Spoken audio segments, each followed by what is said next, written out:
नमस्कार दोस्तों, स्वागत है एक बार फिर से। तो आज की वीडियो में हम बात करने वाले हैं कि ऐसी कौन सी 3 बातें हैं जो हर पुरुष को स्त्री के बारे में जाननी चाहिए या उनका ध्यान रखना चाहिए, जिससे कि घर में कभी भी लड़ाई झगड़े ना हो और हमेशा माता लक्ष्मी का वास बना रहे। तो आप वीडियो को अंत तक देखना, क्योंकि आधा अधूरा ज्ञान है वो बिल्कुल भी सही नहीं होता है। तो आपने अभी तक वीडियो को लाइक नहीं किया है तो प्लीज़ वीडियो को लाइक कर देना, और चैनल को सब्सक्राइब नहीं किया है तो चैनल को सब्सक्राइब भी कर लेना। तो चलिए वीडियो की शुरुआत करते हैं और जानते हैं गुरुजी से एक कहानी के माध्यम से। तो वीडियो में आप अंत तक बने रहना। रखे दोस्तों, आज की जो कहानी है वो बहुत ही ज्ञानवर्धक और बहुत ही मोटिवेशनल है। दोस्तों, आज के वीडियो में हम बात करेंगे आखिर पत्नी की वो कौन सी 3 चीज होती है जो हर पुरुष को देखना चाहिए। दोस्तों, जो पुरुष अपने पत्नी के इन 3 चीजों को देखता है वह अपने जीवन में कभी भी गरीब नहीं रहता। उसके घर में सदैव मां लक्ष्मी का वास रहता है और मां लक्ष्मी की कृपा दृष्टि उनके ऊपर सदैव बनी रहती है। दोस्तों, आज की वीडियो में हम बताएंगे कि आखिरकार वह कौन सी 3 चीजें हैं जो हर पुरुष को अपनी पत्नी के देखनी चाहिए। ये तो दोस्तों शुरू करते हैं आज की इस प्यारी सी वीडियो और इस प्यारी सी कहानी से। जानते हैं कि पत्नी की वह कौन सी 3 चीज है जो हर पुरुष को अपनी पत्नी की देखनी चाहिए। दोस्तों, एक बार की बात है, किसी गांव में एक आदमी रहा करता था। दोस्तों, वह आदमी अपनी पत्नी से बहुत परेशान था, क्योंकि उसकी पत्नी अपने पति से बात बात पर लड़ाई झगड़ा करती थी। उसके घर में एकदम कंगाली छा गई थी। खाने के लिए घर में ना ही कोई दाने थे, ना ही पीने के लिए पानी और ना ही पहनने के लिए वस्त्र। दोस्तों, रोज रोज के इस कलेश से वह पुरुष अपनी पत्नी से परेशान हो गया था।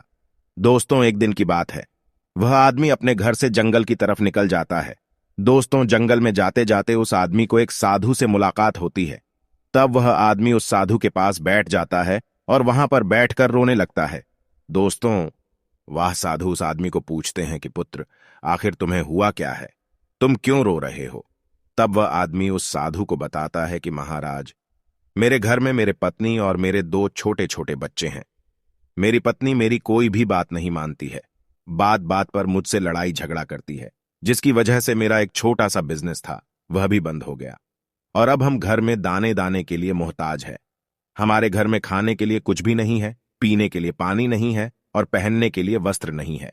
लेकिन मैं अपनी पत्नी को समझाता हूं कि लड़ाई झगड़े ना करें। इसके बावजूद भी वह घर में रोज लड़ाई झगड़ा करती है।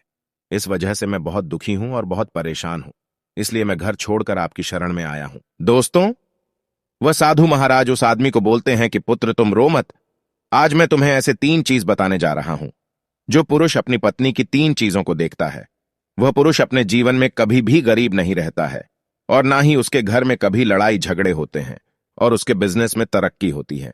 दोस्तों, तो वह साधु महाराज उस आदमी को बताते हैं कि मैं तुम्हें जो बातें बताने जा रहा हूं उन 3 चीजों को गांठ बांध लो। तब वह आदमी उस साधु महाराज की बातें बहुत गौर से सुनता है और साधु महाराज से बोलता है कि प्रभु, आप मुझे जल्द से जल्द बताइए वह कौन से 3 चीज है जो हर पुरुष को अपने पत्नी की देखनी चाहिए। दोस्तों, तब वह साधु महाराज उस आदमी को एक कहानी सुनाते हैं। तो चलिए दोस्तों, किसी नगर में एक सेठ रहा करता था। उस सेठ का बहुत बड़ा व्यापार था। उसके घर में सेठ और उसकी पत्नी रहा करते थे। उस सेठ और सेठानी में आपस में बहुत प्रेम था। उनके घर में कभी भी लड़ाई झगड़ा, किसी प्रकार का कोई अंधा क्लेश नहीं होता था। इसलिए उसके घर में सदैव मां लक्ष्मी का वास रहता था और उनके बिजनेस में दिन दुगनी रात चौगुनी तरक्की होती थी। उन सेठ सेठानी में इतना प्रेम था कि आसपास के लोग उनके इस प्रेम को देखकर जल जाया करते थे। दोस्तों, सेठ और सेठानी के इस प्रेम की मिसाल हर गांव वाले देते थे। ऐसे कर करके उस सेठ और सेठानी की बात उस गांव की राजा तक भी पहुंच जाती है। दोस्तों, जब सेठ सेठानी की बात उस राजा के पास पहुंचती है तो वह राजा भी उनके प्रेम की मिसाल की तारीफ करते हैं और कहते हैं, हमारे गांव में एक पुरुष और स्त्री ऐसे भी है जिनके घर में कभी भी लड़ाई झगड़ा नहीं होते हैं। उन दोनों में आपस में इतना प्रेम है कि जितना मैं आज तक अपने जिंदगी में कभी भी नहीं देखा। दोस्तों, एक बार की बात है, वह राजा पूरे नगर में ढिंढोरा पिटवाते हैं और कहते, इस राज्य में जितने भी लोग हैं वो सभी लोग अपने अपने घर में दिया जलाकर रखेंगे। तब राजा की रानी अपने राजा से पूछते हैं कि महाराज, आखिरकार आप सभी के घर में दिया क्यों जलवा रहे हैं? राजा रानी की बात सुनकर रानी को बोलते हैं कि दीपक प्रेम की निशानी होती है। जिसके घर में दीपक जलता है उसके घर में सदैव ही प्रेम बना रहता है, और मैं चाहता हूं कि जो प्रेम सेठ और सेठानी के बीच में है वही प्रेम हमारे इस नगर में, हमारे इस राज्य में हर पति और पत्नी के बीच में हो। इसलिए मैं हर घर में दीपक जलाना चाहता हूं। दोस्तों, राजा की सैनिक पूरे नगर में ढिंढोरा पीटते हैं और बोलते हैं सभी के घर में दीपक रात भर जलना चाहिए।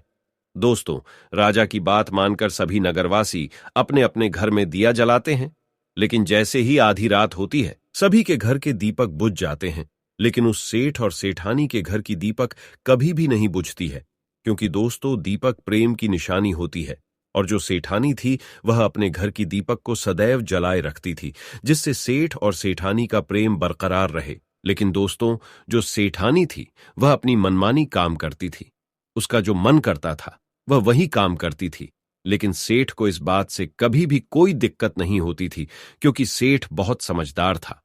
वह सोचता था कि यदि मैं अपनी पत्नी को रोक टोक करूंगा तो घर में बेवजह ही लड़ाई झगड़ा होंगे। दोस्तों, इसीलिए सेठ सेठानी की कई चीजों को और कई बातों को अनदेखा करता था।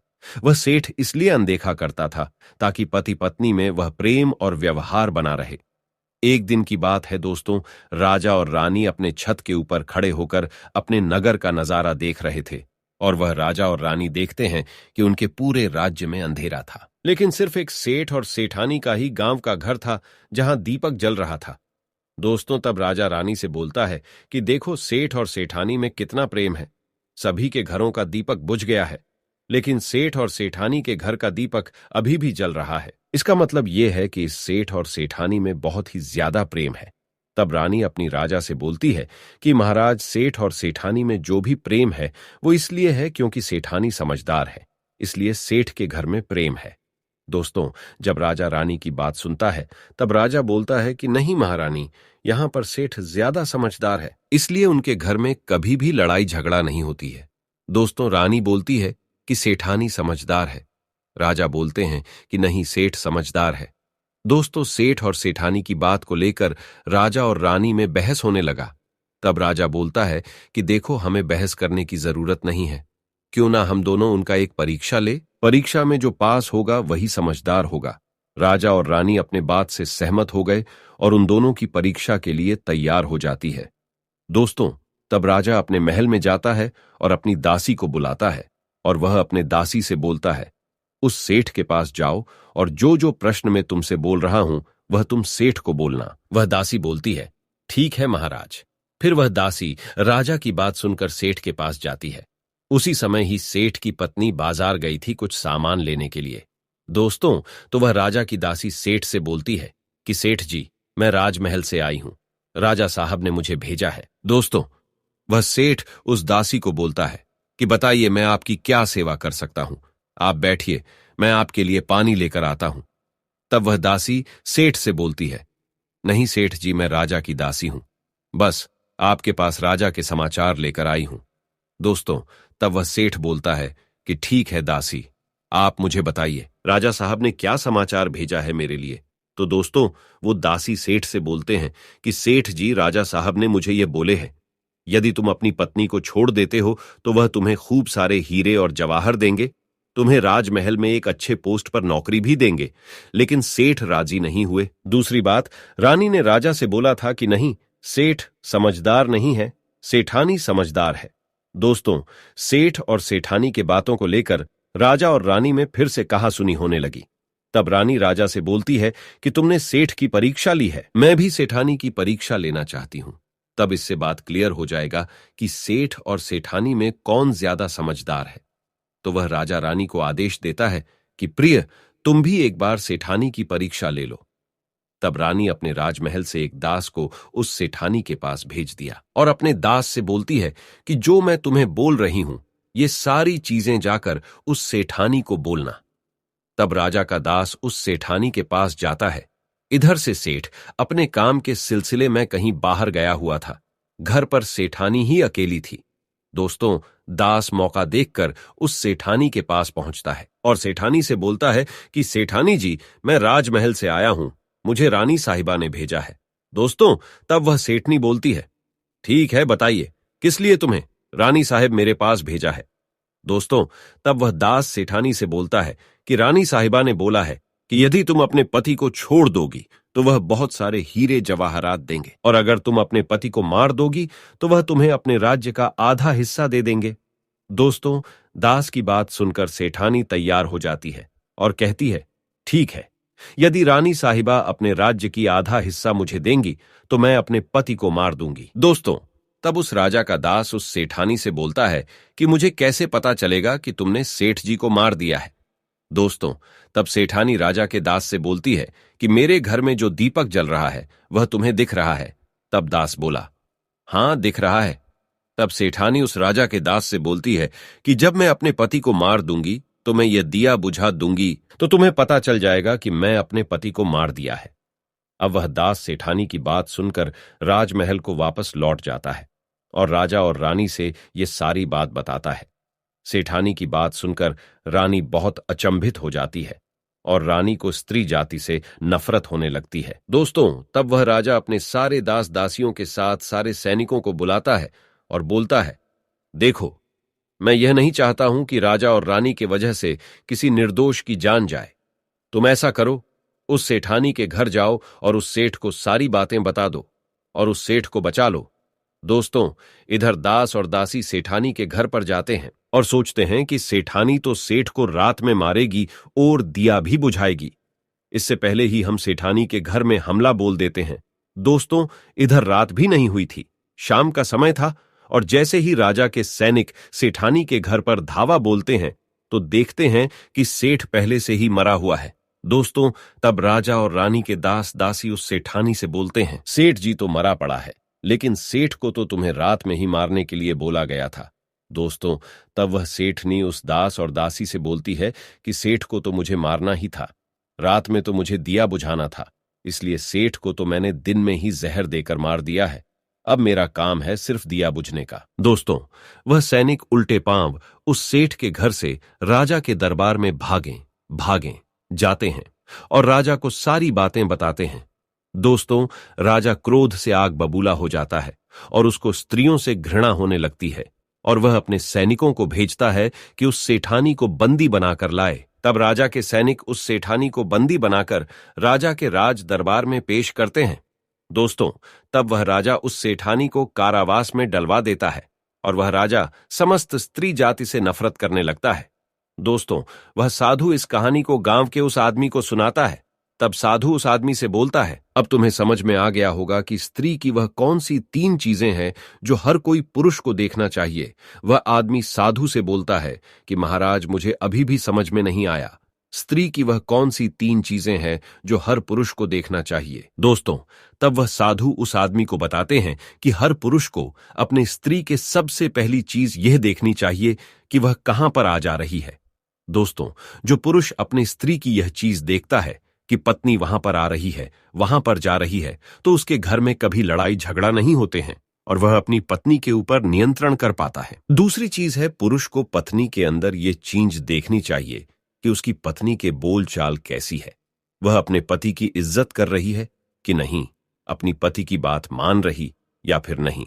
जो स्त्री अपने पुरुष की बात नहीं मानती है, अपने पति की इज्जत नहीं करती है, वह अपने पति के साथ कुछ भी कर सकते हैं, जैसे कि उस सेठानी ने उस सेठ के साथ किया था। इसलिए हर पुरुष को अपनी पत्नी की यह चीज देखनी चाहिए। तीसरी चीज, वह साधु उस आदमी को बताता है कि हर पुरुष को पत्नी के चाल चलन जरूर देखना चाहिए। दोस्तों, जो पुरुष अपने पत्नी के चाल चलन देखता है और उसके चाल चलन पर उससे ज्यादा प्रेम नहीं करता है, उसको अपने कंट्रोल में करके रखता है, तो उसके घर में लड़ाई झगड़ा कभी भी नहीं होते। दोस्तों, जो स्त्रियां अपने घर पर मनमानी चलाती हैं और पति की बातों को नहीं मानती है, उनके घर में इस तरीके की मुसीबत आती है। दोस्तों, ये 3 बातें वह साधु महाराज उस आदमी को बताता है और फिर वह आदमी इन 3 चीजों को गांठ बांध लेता है और साधु को प्रणाम करके अपने घर पर चला जाता है। दोस्तों, मैं उम्मीद करता हूं आपको इस कहानी से बहुत कुछ सीखने को मिला होगा। दोस्तों, सच्ची श्रद्धा से कमेंट में जरूर लिखे, हर हर महादेव, राधे राधे देवों के देव, महादेव सदैव आप पर अपनी कृपा बनाए रखे। इस वीडियो को लाइक करें।